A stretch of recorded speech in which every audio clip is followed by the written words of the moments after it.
Well, good morning. Dr. Bill Williams here on the Influencers Podcast, and we are ready on a cold January morning to get going once again and introduce you to some of the most outstanding people that we've run across this week.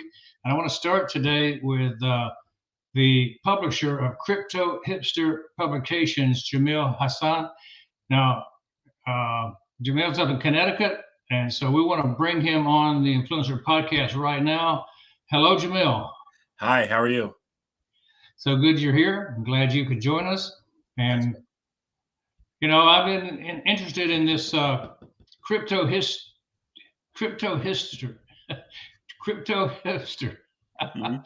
all day, thinking about what you're going to tell me. So why don't you start by telling me where you were, what happened, and who you were surrounded by that inspired you to do what you're doing with the hipster publications? Great. I joined crypto back in 2017 after I got laid off by AIG. I think I survived 10 rounds of layoffs there, but I joined crypto in 2017, and my family and friends and everybody had one of those calls when they try to stop addicts from doing drugs, like uh, you know, in getting in the way. And I said, you know what, I know what blockchain is, I know what databases are. This is what I've done all my career, so let me do it. And I did it. I had some success at first in the ICO days, and then in 2018, crypto winter struck, and I lost my business. I had a consulting business. I lost that, and I had two heart attacks at the end of the year.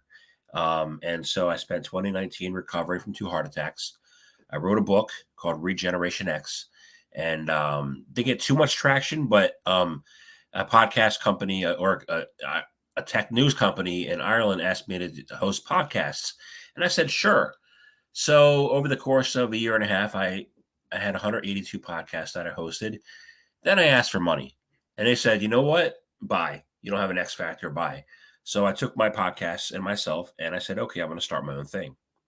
And in last year, I had two operations at Sloan Kettering for tumors I had. And after the second one, which was in September, I had like a meteor shower of tumors.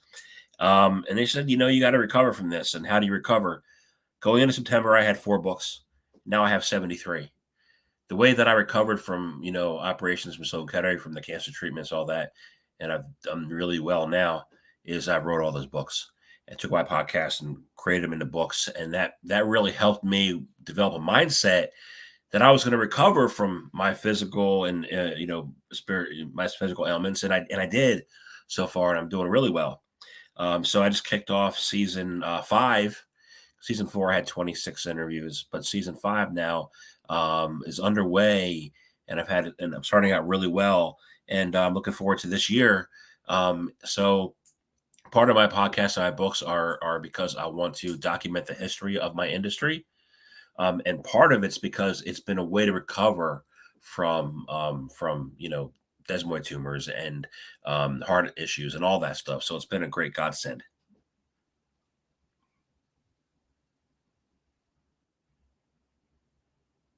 Yeah. You there? All right, thank you. That Jamil, that was just me not getting back into the stream of things because of a slow internet down here. So thanks Okay. for covering up the slow internet for me. Hey, your success story and you're coming out of failure into some high success with the books. That's pretty good. Now, I guess you've seen a lot of people that failed in business, and they failed in the crypto business particularly. Give us the three reasons you think that people fail primarily in this crypto business. Yeah, I mean, everybody fails. Very few people go to a straight ladder approach succeeding. The first way people fail is they chase, right? They have a fear of missing out of something. They see the price already rising, and they say, "Oh, I got to buy in now." Well, if you see the price rising, people have already bought in, so you're the yield. You know, so the people make that mistake. The second one is, I noticed there's a lot of podcasters. There's like 40,000 podcasters, and everybody talks about the price of something, but nobody really talks about, okay, I worked in corporate America. Let me bring my skill set that I learned there. So I had 20 years. I worked at AIG for 12 of those years. Let me bring the skill set here and then talk about to business people how they're going to grow their business. So people mostly focus on the price action and they don't really know what they're saying. They're just trying to have their followers buy what they've already bought, instead of, okay, how can we build? That's the second mistake. And the third mistake as an author is if I'm interviewing, an author in crypto and blockchain, and they have a title of their book, and I do the interview and I make a book out of that interview, I can't use the title of their book in my book. Then you get nasty letters from their publishers. Say, hey, you infringed. And I'm like, well, no, I didn't, but hey, let me change the name of my book. So, it's a gray area. A lot of the crypto is a gray area. The biggest mistake people made last year was putting money into centralized, finance exchanges who weren't really regulated exchanges. That ended up being the riskiest thing you could do. But, as things are not developed and not purely definitely specified yet, there's going to be areas and people make mistakes. And it's going to happen. So if you look back and understand how you grew through all this challenge, what motivates you internally? It motivates me internally. Wow. I wanted to recover from my health issues. I wanted to make a difference in the world. I wanted to say, hey, you know what? Because the past year or 2 years, people told me I'm not a lot of things. So you're not an investor, you're not a journalist, you're not an author, I'm not this, I'm not that. I happen to be all those things. Somebody came along who wrote 20 books, said I'm not established to write what I wrote. I'm like, who are you? I find people try to knock me down all the time because they're really insecure themselves. So I just keep going and doing my thing, and if you don't like it, you don't like it. Don't listen to me or don't watch me. Don't read what I do. But if you're interested and you want to know about the history of crypto and blockchain, and you want to know about all the great things that people are building all over the world, then please do. So I invite you to read my books and listen to my podcasts. And, I got to motivate myself when people don't want to motivate me. So that's been helpful. What would be the motto of Crypto Hipster? A voice for the voiceless. A voice for the voiceless. Yeah, a lot of founders around the world don't get their voices heard, and they're building tremendous things, and they deserve to be heard. So yeah, I offer a voice for the voiceless. Can you tell us the 3 success secrets that others can model from what you've done? Don't shill. Don't tell everybody what you're doing, or show people if they have more resources than you and can easily, copy what you do. Make your company your own based on your experiences. And a great Teddy Roosevelt speech was, it's not the critic who counts. It's the person who's in the game, getting their face muddy, getting murky and dusty and dirty, and do all the work and the heart and sweating and tears and blood. That person is the one who's in the game and matters. So be in the game. And then the third one is, be your word. I tell my clients that I want to interview their people and I want to talk to their people, and I'm there, and I'm going to bring out their thought leadership of my guests when I talk to them. And I do that. So, and there are a lot of people who don't do that, but I do it. And I think those are important to be trusted. So tell us why someone should buy books from you, come on your podcast, be associated with the Crypto Hipster. Sure. If you're looking to get your thought leadership out there into the world, I have a listener base in 62 countries, which is pretty cool. And people listen to me and they enjoy, and the people I interview enjoy talking to me, but I'm able to draw out their thought leadership when they haven't been able to do it themselves or get other people to do it. And then, like I said, not a lot of podcasters are creating books.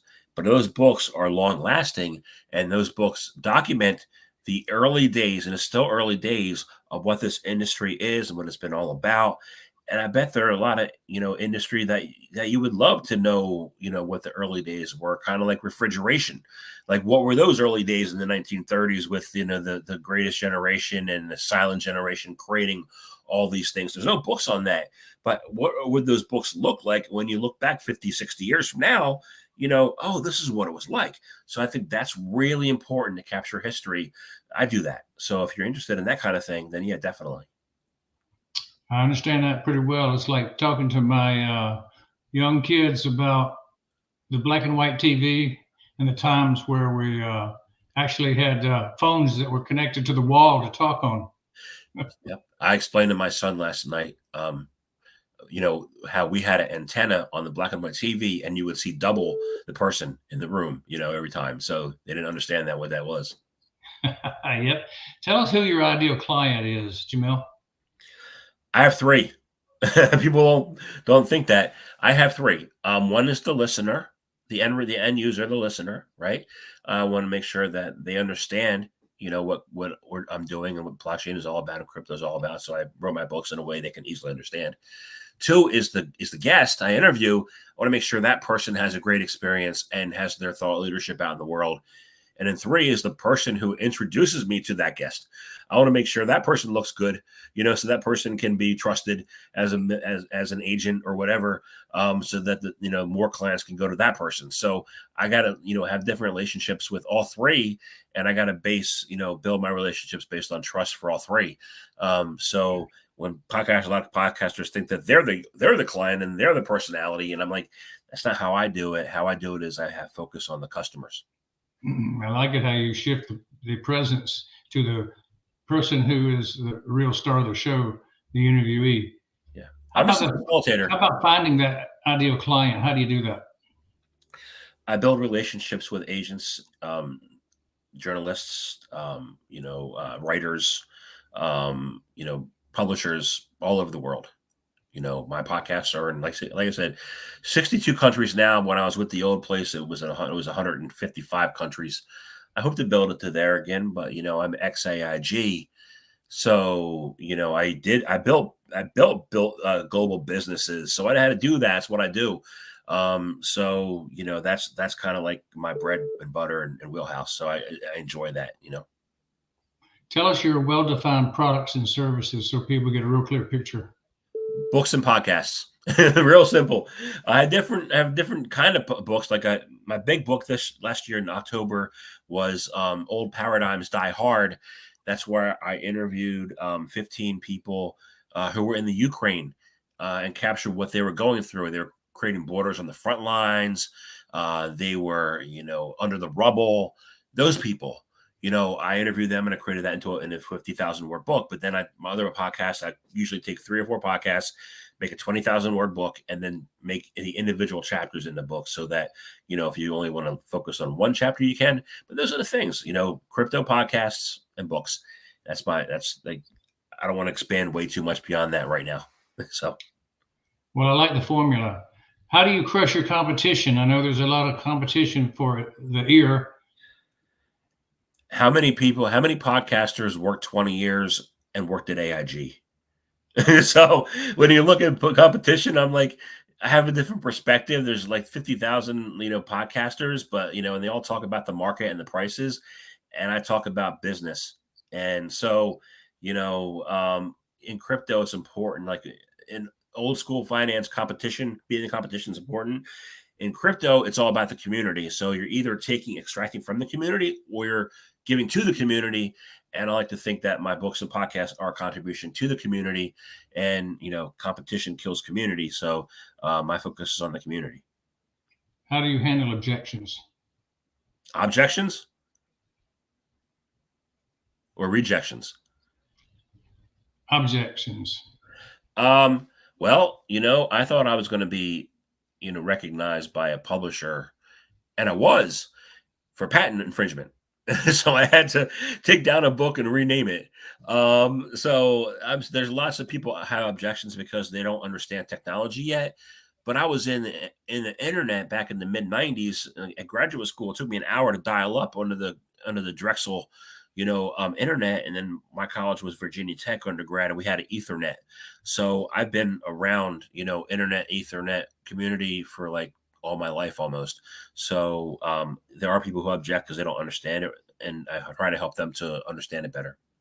All right. Now let's move up to rejections. Somebody rejects your way of doing things. What do you actually like to do? It used to bother me. It doesn't anymore. I realized I understand that I'm a man in the desert, and when you're a man in the desert, you got to you got to find your own water, So, yeah, no, that's you develop a tough skin. You're like, okay, well, that's cool. I have another hater hates me. It's cool. But, it's good to keep those people who don't like you close to know why they don't like you. And then you build positively from there. What about an angry client? Do you ever have one? No, because I'm not charging them to the podcast. My podcasts are free, so they're not angry. They're just grateful. So I haven't had that, and I had people give me money. Luckily, I turned two guys and a girl into millionaires. I didn't do that for myself, but luckily I did it for them. So. Well, that's the opposite of the angry. So that moves us over to the next question I want to ask you about.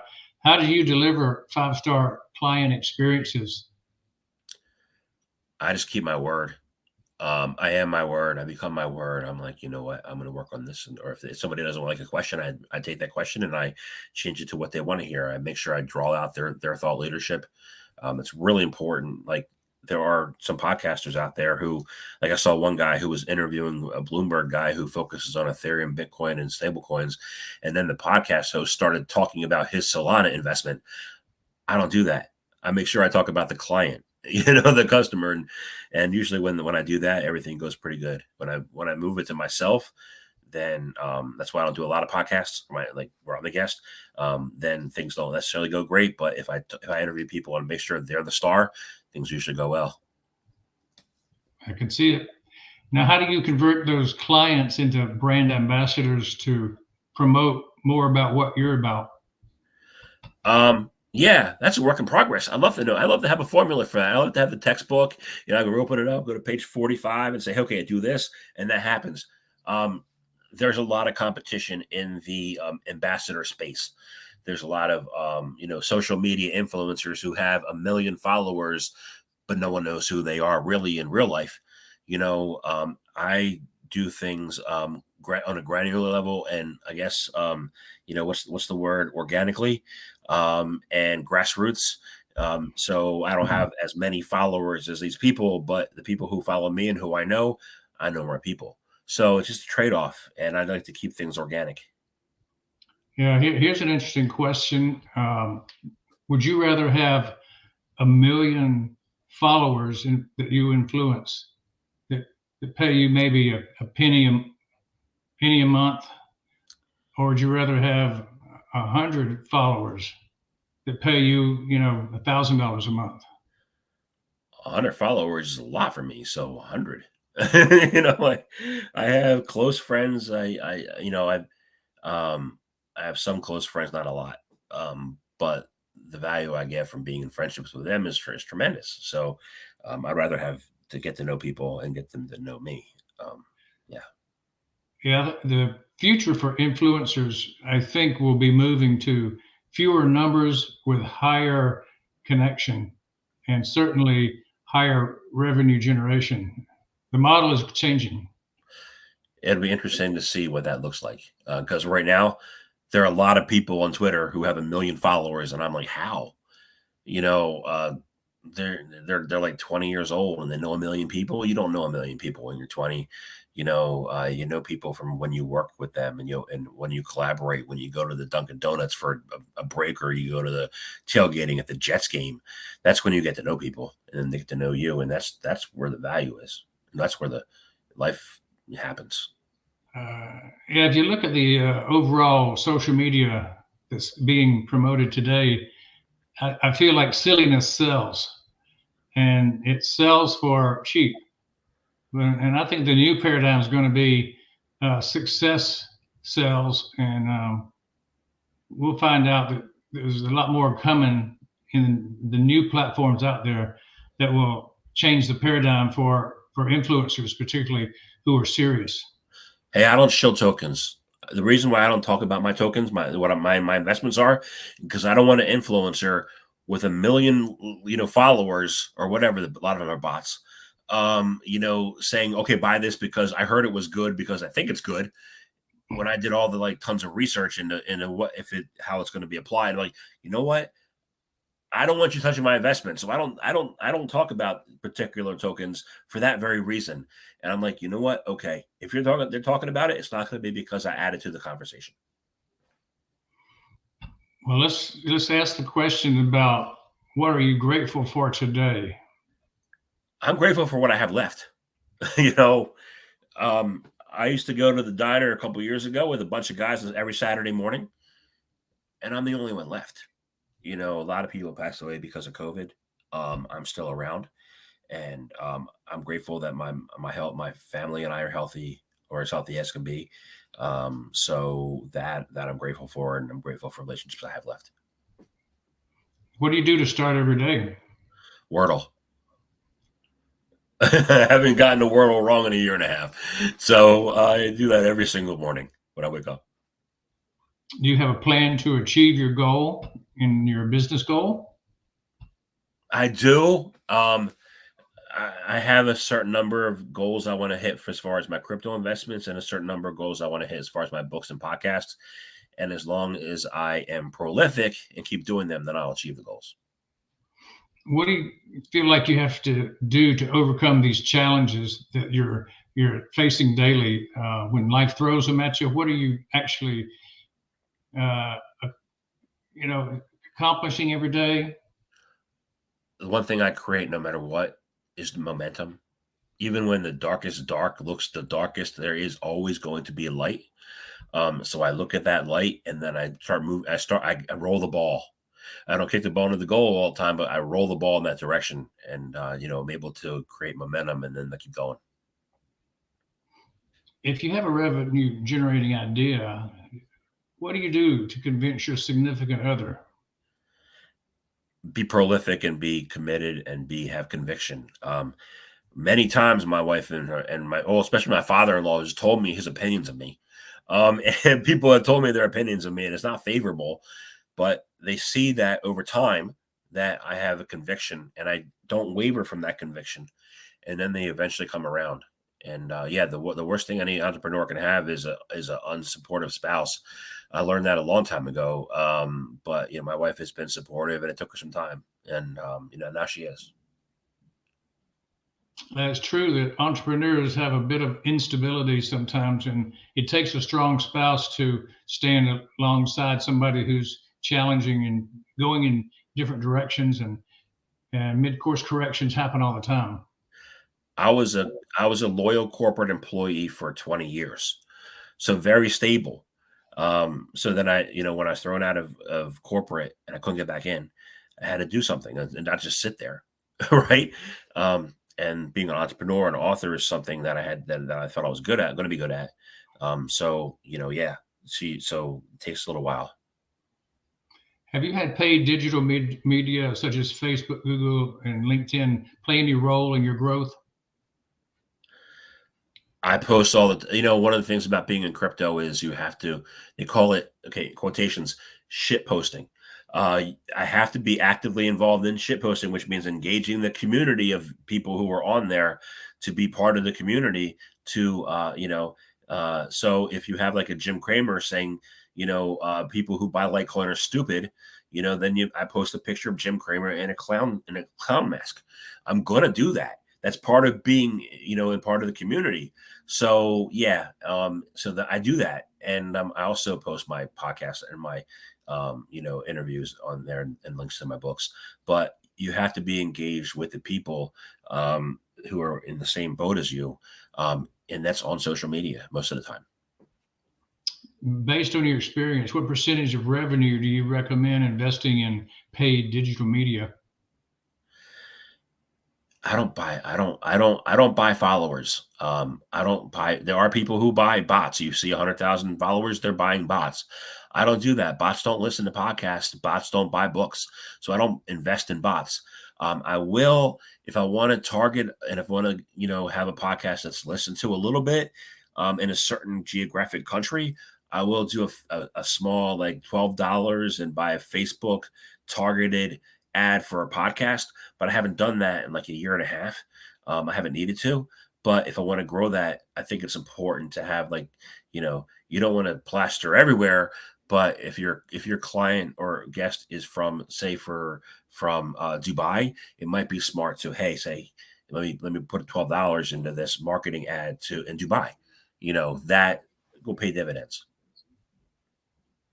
Do you think that a highly targeted audience that's specifically interested in what you're selling, say crypto advice or crypto knowledge, would that be something valuable to somebody doing what you do? I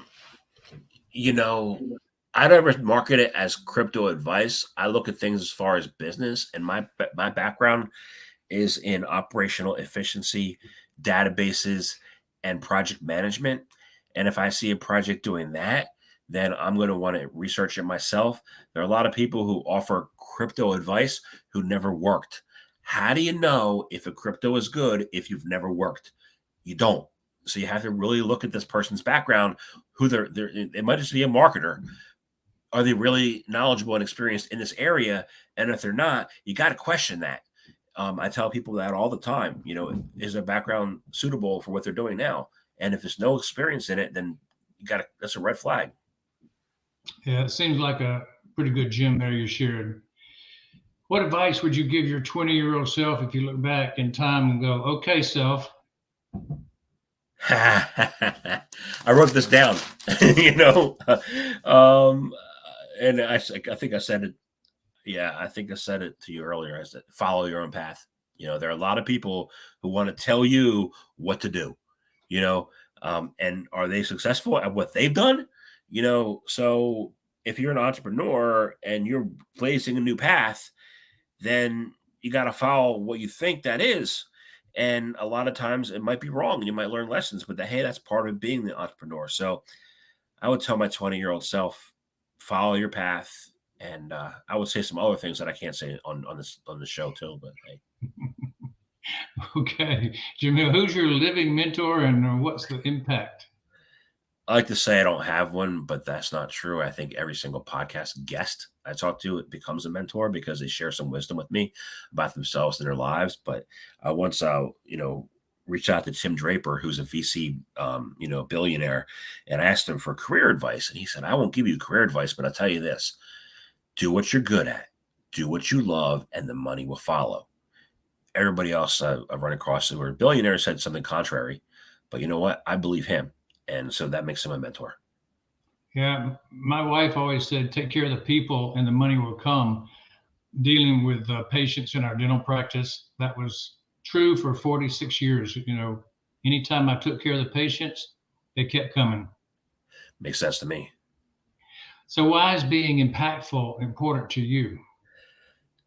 I don't know. I think I just want to follow my dad's footsteps. He came over here in 1961 from Pakistan. He was part of that purge in India in the 1940s. His family fled to Pakistan, so I'm really half Indian. He came here, went to Virginia Tech. I went to Virginia Tech too. He blazed his own trail. I want to blaze my own trail. I think I've always had an interest in leaving a legacy, and then I helped lead a couple men's weekends called Legacy Discovery. So legacy's always been a thing of mine that I've been interested in, but I want the world to look back and say, this guy, 60 years from now, this guy wrote some books and this guy made a difference. And that's pretty cool. And then my sons will benefit. Probably won't benefit, but my sons and their sons will benefit. Yeah, I like a story. Every day I have an accountability partner and we go walking in the park or at the gym, doing something physical to keep in good shape.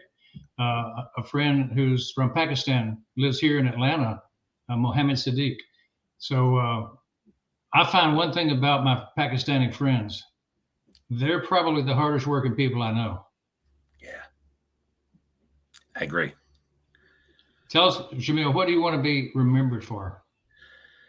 That I was resilient, that I was prolific, Like I said, in order to be a successful author, you got to be one thing about everything else. We got to be prolific. That I can do. Having all these large followers, I don't know if I can do that, but being prolific, yeah, that's within my control. I can do that, and that's what I like to be known for. Tell us how we can support you. Mention your books, your podcast, so people can know how to log in and find you. Yeah, anchor.fm/crypto-hipster-podcast. It's the Crypto Hipster podcast. I'm on Google, Amazon, Apple, Spotify. And then my name, Jamil Hasan, on Amazon. And I think I have one person who's ever written a review for any of my books. I would love a review. Even if you don't want to give me 1 star or 2 stars, any reviews would be good. Get some honest feedback, learn how I can improve myself. That'd be helpful. Excellent. Well, I want to give you the opportunity to tell people what your experience was here on the Influencer Podcast. What was your experience like today? I loved it. It was great. I like the questions. I like talking to you. This has been like first time I've been able to like have like a fluid, open conversation, like on where I'm the guest. So it's great. I'm glad you shared, and being able to connect with other podcasters is quite a joy for me. You know where you're going, you know what to say, and it's easy as a podcast host to bring on other expert podcasters. So I do appreciate you being here, Jamil. And I'm going to give you the last word. I'm going to let you have the mic and the. Thank you very much for listening to me. I hope you're able. I hope you enjoyed the conversation we had, and do the Wordle every day, and read some of my books, please, and be resilient and prolific, and I look forward to seeing some of you on the road of happy destiny. So. All right. Thank you so much, Jamil. Thank you so much for being here on the Influencers Podcast. It's been a joy, and I look forward to connecting with you through your books, your podcast, and I look forward to continuing the conversation, because interesting characters should stick together, right? That's right. Thank you very much. All right. Everyone, I want to invite you to stay tuned. We have more podcasts coming live today from Atlanta, Georgia on the Influencers Podcast. And enjoy your day. It's a Monday. Fun day Monday.